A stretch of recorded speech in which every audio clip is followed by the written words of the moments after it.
Part 21 of Pokemon Blue, and we already jump cutted all the way back to Lavender Town as we head up the Pokemon Tower this time. But before we go any bit further trying to coming up, we run into our rival, which we haven't run into him since SSN, I believe. I think you're right. This time, he's packing some more Pokemon, changed his team a little bit, and raised them up a little bit more, but I think they're not levels that we haven't already hit or has passed by at this point. I think we're alright.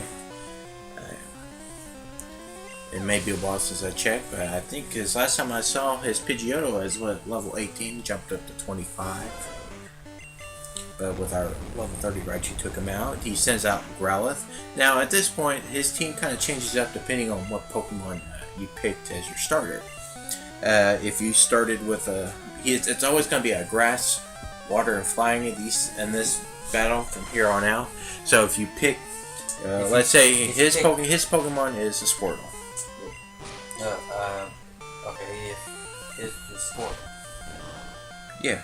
So if you choose Charmander, his Pokemon would be Pidgeotto, Kadabra, Growlithe, and Execute, and Portal. Execute, and Growlithe being the fire and grass type for his team. If it's Squirtle that he has. Yes. If he has Bulbasaur. He has Pidgeotto, Kadabra. Those are the two ones you always have. Yeah, Kadabra and Pidgeotto at this point of the fight is what he's always going to have. Yes. But and Gyarados, that's his water. Yes. Growlithe, that's his fire. It's the same. And then Ivysaur as his grass. Now, what if he had Charmeleon as his? Obviously, he has Pidgeotto and Kadabra, Execute, and Gyarados. Yeah. And Charmeleon. Yeah. So he always on this team here, he always will have at least a grass, water, and fire type at least at this point of the fight. Which I really like that. Yeah. I don't know what started his team changes. Yeah. The only thing he didn't have from those last previous fights is a raticate, and you can go to any creepypastas or anything like that. To me, I just like to look at it as he just decided the raticate's no longer good. If it's not gonna outright, if it's something stronger. Yeah, if he outright didn't say it didn't get killed or anything like that, I'm not gonna. If it's not the game's intent to let you think that way, I mean, I guess it's a nice little read to go look, sure, but at the same point, I don't know. I just look at it as Eradicate was, deemed too weak, and he changed it. Because he's always about getting the strongest Pokemon he can find. Even in this generation, that still don't make any sense, but I don't know. I don't mind that idea, it's like, you know what? This team didn't work for me, I'm going to change it, but it's only one Pokemon that he only does that for. I wish he did that more. And the next rival in Generation 2, kinda, that's one thing I did not like about his little idea. He's jumping ahead, I know, but he just viewed his Pokemon too weak, but he always sticks to the same Pokemon without ever changing. Now there's Pokemon Black 1 I think kind of did to the rival enemy, kind of did a little bit better. At least I'm talking about N kind of always changed his Pokemon each time. Yeah. I think that's the only idea I think they fully went through. But you know what? If we have them say this, and this, we might want to keep changing his Pokemon every single time. But anyway, we're jumping ahead. Let's go back to Generation 1. And here, as we clearly defeated the rival a long time ago, we're climbing up this this world graveyard temple, or we want tower, or whatever we want. Lavender Tower. Yeah, it's full of it's a gravesite for Pokemon, pretty much. We're heading up here because even though I didn't go talk to the little girl inside Mr. Fuji's house, Mr. Fuji's been kidnapped by Team Rocket, which is held hostage all the way up here. How? I don't know. He's just been kidnapped. For what? I don't know. never explain, but that's not a problem. So as we head up here, we're gonna run into a lot of medium trainers pretty much, who uses the only ghost type in this generation, get the Ghastly line, which is mainly Ghastly and Hunters. There is another one, Gengar, but we will see him until the Elite Four. But until then, we're kind of stuck watching a lot of Ghastlies and whatnot. And unfortunately, I don't get to the top at this part. I've looked ahead. I've learned my lesson now. To look ahead. But the next part, we will save Giovanni and take out some Team Rocket members and whatnot, and get our item to help us get through our next destinations. But there is gonna, while you're up here, if you even though we came back to it later, you could tackle this as soon as you first came in here, and you can, get level experience and do all this and whatnot. It can only go so far. Yeah, until it stops you, because you have to visit Celadon City to get up here. But you will run into a thing called just a ghost. Your Pokemon can't fight it because they get too scared. You can't catch it because it won't be catch. But if you get the Silph coming up here, the ghost will identify to a lot of Ghastlies and Cubones for you to fight and capture up here as well. But our main thing is there's one last staircase before you get to the tippy top that will stop you until you either get the Silph and see what it is, only to find out to be a Marowak, which is Cubone's mother.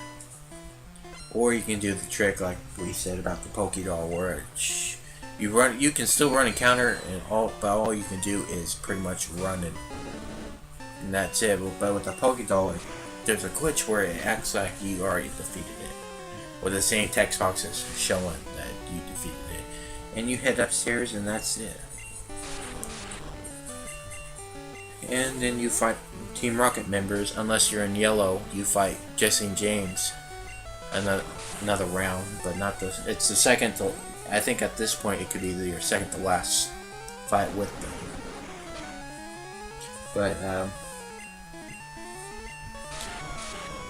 But yeah, that's all we're getting in. The point why we're saving Mr. Fuji is he's going to give us a good item that's only going to be used twice. Well, actually, it can be used during battles as well. It's a helpful item to have, which is called the Pokeflute, which allows you to help wake up sleeping Pokemon. And it's twice for your world because there's two Snorlaxes. I do end up catching one of them and battle and defeating the other one. But Pokeflute can also be used in which you can use to help. If your Pokemon happen to be asleep, you can actually use the Pokeflute to wake the Pokemon up. But the problem is, it takes one turn away from you to help wake it up. It's like an infinite awakening. Pretty much, you don't have to worry about awakening. If you prefer that and just use, instead of wasting money on awakenings, you can just use it if you happen to go into battle. Now, I don't know about one-on-one fights, online fights and whatnot, if you can use Pokeflutes. I don't think so either, but at least you can use items. Yeah, I say I'm not a Pokemon. The battle scene or whatever people call it.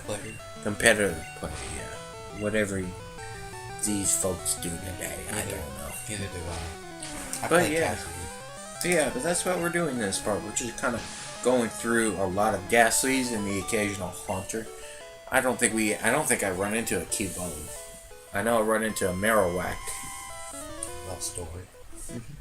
Now here, in this floor that we're on currently, you can walk in that little space. That'd be a little healing spot, which is good. That way you don't have to walk all the way back to the Pokemon Center to go heal your Pokemon. Do you know why it always heals you in that spot?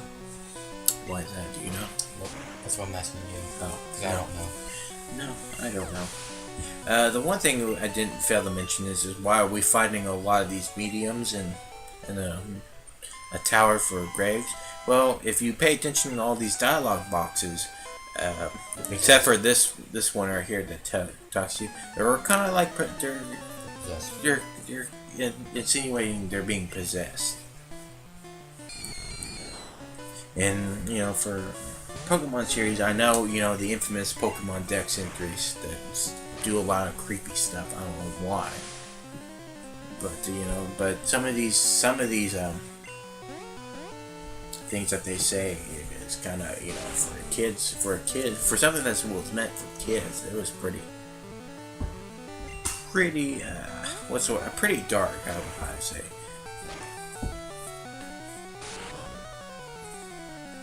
But hey, that's its charm, I guess. Hey, it's like, yeah, we know you're kids, but at the same time, you gotta know, death happens. Everything dies, even Pokemon. You can't, not even in a fictional fantasized world of Pokemon, that death happens. Everything fucking dies. Everything fucking dies. You will die, your Pokemon will die. Your batteries will die once after a few years has gone by and you can no longer save.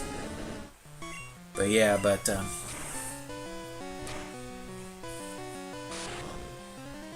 yeah, well, we still got some time. Let's talk about these very, very rare ghost Pokemon in this generation. Ghosts can actually avoid a lot of pretty much every normal and fighting move. So if you're going with if you're coming in, normal and fighting is probably the worst things you can do. And later, Generation 3 and up, you'll learn like levitate and whatnot. Most ghost types do, which now ground can't hit it anymore. So that's a third type that can't be used against it. But they're weak to the most overpowered enemy in the game, which is pretty much psychic type. So good luck with that. And I think there's a mistranslation where ghost type are supposed to be super effective to psychics, but I think in this game, I don't think It's not. I think this game kind of says ghosts are good against psychics, but I think it's a mistranslation, or it's obviously wrong, and it's the worst you can do since it's part poison. Psychic's gonna kill this poor Ghastly line very, very quickly.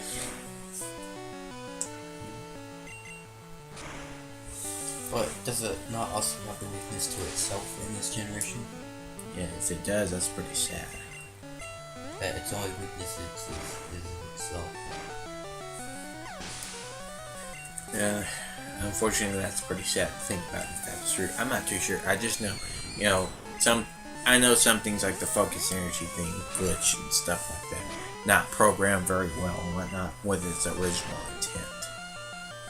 But that's nothing new for Pokemon. Pokemon has always had. Some generation has at least one bad programming somewhere in it.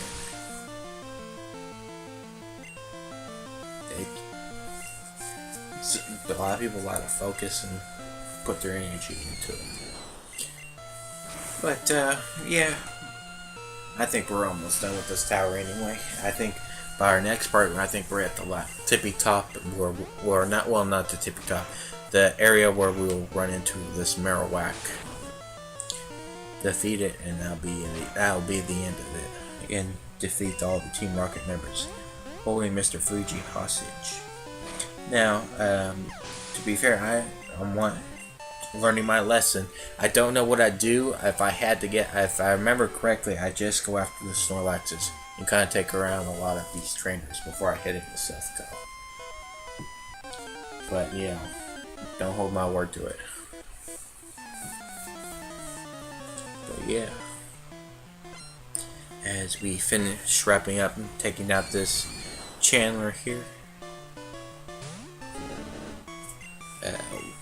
we'll begin part 22 here in just a second. And once I put this thing on fire real quick, that's before Charmeleon takes itself out. No, but he did help it. Oh, poor Charmeleon. To be quite honest, I don't know if I said anything at the beginning. I prefer to have Squirtle on my team, to be quite honest. And